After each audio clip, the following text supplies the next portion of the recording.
बिस्मिल्लाहिर्रहमानिर्रहीम। आप देख रहे हैं मेरा यूट्यूब चैनल। तो कैसे हैं आप सब। आज मैं बनाने जा रही हूँ कचौरी, वेजिटेबल कचौरी, जो कि बहुत ही मज़ेदार बनेगी। तो आप लोगों ने वीडियो स्किप नहीं करनी ताकि आप जान सकें कि मज़ेदार खस्ता कचौरी हम कैसे बनाएंगे। बिस्मिल्लाहिर्रहमानिर्रहीम। ये वो तमाम चीज़ें हैं जो कि मैं कचौरी की फिलिंग में इस्तेमाल करूँगी। 2 मीडियम साइज़ के प्याज लिए और इसे मैंने इस साइज़ में काट लिया है, छोटा छोटा। तो 1 मीडियम साइज़ की शिमला मिर्च ली है, इसे भी इस साइज़ में काट लिया है। 1 मीडियम साइज़ का ही टमाटर लिया है, इसे भी इस साइज़ में काट लिया। और यहाँ मैंने ले ली है मटर, 1 कप मटर लिया है मैंने, ये फ्रीज़ किया हुआ था। और ये मेरे पास है कुछ पिसे हुए मसाले, जिसमें है सूखा धनिया पाउडर 1 खाने का चम्मच, आधा चाय का चम्मच पिसी हुई लाल मिर्च, 1 चाय का चम्मच कुटी हुई लाल मिर्च और आधा चाय का चम्मच है नमक। तो सबसे पहले यहाँ मैंने ले ली है कढ़ाई और इसमें डाल दिया है 4 खाने के चम्मच कुकिंग ऑयल और इसके अंदर डाल दी है प्याज। अब प्याज को मैं नरम कर लूँगी और इसे मैं ब्राउन नहीं करूँगी। तो यहाँ मैं प्याज को नरम कर चुकी हूँ और इसके अंदर मैं डाल दूँगी पिसे हुए मसाले। पिसे हुए मसाले डालने के बाद मैं इसमें चम्मच चलाऊँगी और इसे भून लूँगी 2 से 3 मिनट के लिए। साथ ही इसमें शामिल कर दूँगी मटर। मटर शामिल करने के बाद फिर से मैं इसमें चम्मच चलाऊँगी और इसे अच्छे से भून लूँगी। तो इतना मसाला तैयार हो रहा है। तो आप लोगों से रिक्वेस्ट है, अगर आप लोगों ने अभी तक मेरे चैनल सब्सक्राइब नहीं किया है तो लाल लगे सब्सक्राइब के बटन को क्लिक कर लें और साथ ही बेल के बटन को क्लिक कर दें ताकि मेरे आने वाली हर नई वीडियो का नोटिफिकेशन आप तक पहुँच सके। तो अब मैं डाल दूँगी इसमें कटे हुए टमाटर। टमाटर डालने के बाद इसमें डाल दूँगी साथ ही शिमला मिर्च।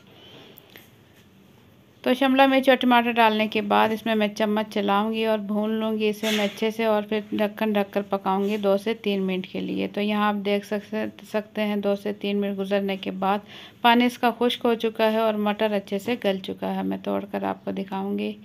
ये देखें, बिल्कुल मटर अच्छे से गल चुका है। तो इस टाइम मैं इसका चूल्हा बंद कर दूँगी और इसे ठंडा कर लूँगी। तो यहाँ मैंने ले लिया है घी और मैंने ले लिया है ईस्ट, ले लिया है आधा चाय का चम्मच और घी ले लिया है 4 खाने के चम्मच। अब मैं घी में शामिल कर दूँगी ईस्ट और चम्मच की मदद से मैं इसकी अच्छे से मिक्सिंग कर लूँगी। बहुत ही अच्छे से मिक्स करूँगी और इसे मैं फ्रिज में रख दूँगी। फ्रिज में रख दूँगी मैं 8-10 मिनट के लिए इसे फ्रिज में रख दूँगी। तो यहाँ मैंने ले लिया है मैदा 250 ग्राम लिया है और इसमें डाल दिया है मैंने नमक 1 चाय का चम्मच और थोड़ा थोड़ा पानी शामिल करते हुए जैसा कि हम नॉर्मल आटा गूंथते हैं बिल्कुल इसी तरीके से मैं इसका आटा गूंथ लूँगी।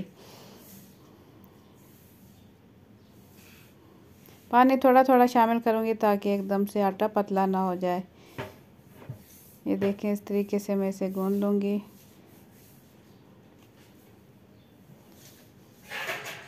तो यहाँ मैं आटा गूंथ चुकी हूँ और मैं इसे रख दूँगी बाउल में ढक्कन ढककर 10 से 12 मिनट के लिए। तो 10 से 12 मिनट गुजर चुके हैं। मैं खोल कर दिखाऊँ, आटा बिल्कुल तैयार हो चुका है कचौरी के लिए।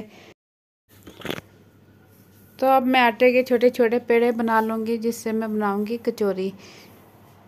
पहले आटे से मैं सारे इस तरीके से पेड़ा जितना बनेगा तो उतना मैं आटा निकाल कर रख लूँगी और इस तरीके से गोल पेड़ा बना लूँगी और इसे फैला लूँगी। काउंटर पर इसे अच्छे से फैलाने के बाद जो कि मैंने ईस्ट और घी मिक्स करके रखा था वो इस तरीके से पूरी रोटी पर हाथ की मदद से ही मैं अच्छे से फैला लूँगी। अच्छे से फैलाने के बाद इस तरीके से आटा हमारा नरम है, बहुत ही ज़बरदस्त आटा है। तो इसके मैं इस तरीके से गुलाई में करते हुए जैसे कि हम पराठे बनाते हैं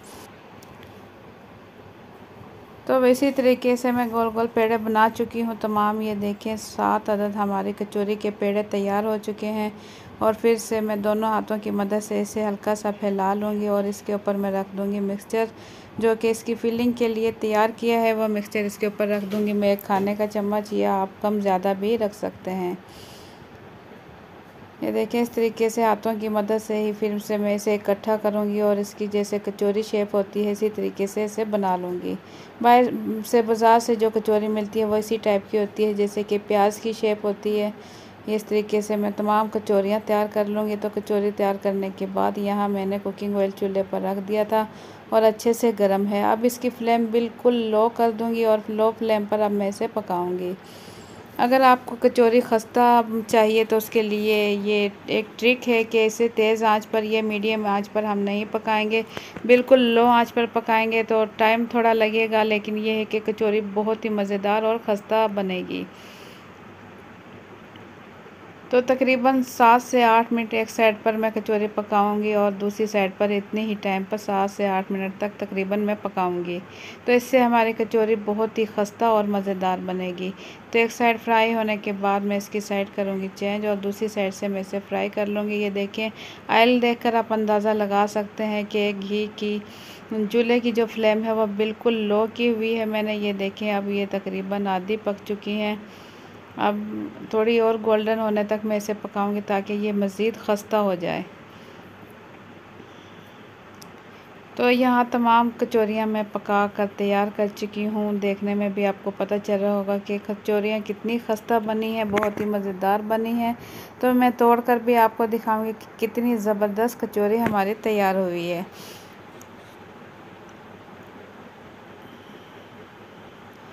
ये देखें, बहुत ही खस्ता और मज़ेदार। तो आप भी बनाएं मेरे रेसिपी से कचौरी, इंशाल्लाह आप लोगों की भी बहुत ही मज़ेदार बनेगी और कचौरी बिल्कुल जो है ना बाज़ार से भी बेहतर बनेगी। तो आप लोगों को मेरी आज की रेसिपी कैसी लगी, अपना फीडबैक कमेंट्स के ज़रिए ज़रूर दें। अगर रेसिपी पसंद आई है तो वीडियो के नीचे दिए हुए लाइक के बटन को ज़रूर क्लिक कर दें और इंशाल्लाह मैं आप लोगों के लिए इस टाइप की अच्छी अच्छी वीडियोज़ लेकर आती रहूँगी। तो इसी के साथ मुझे दें इजाज़त।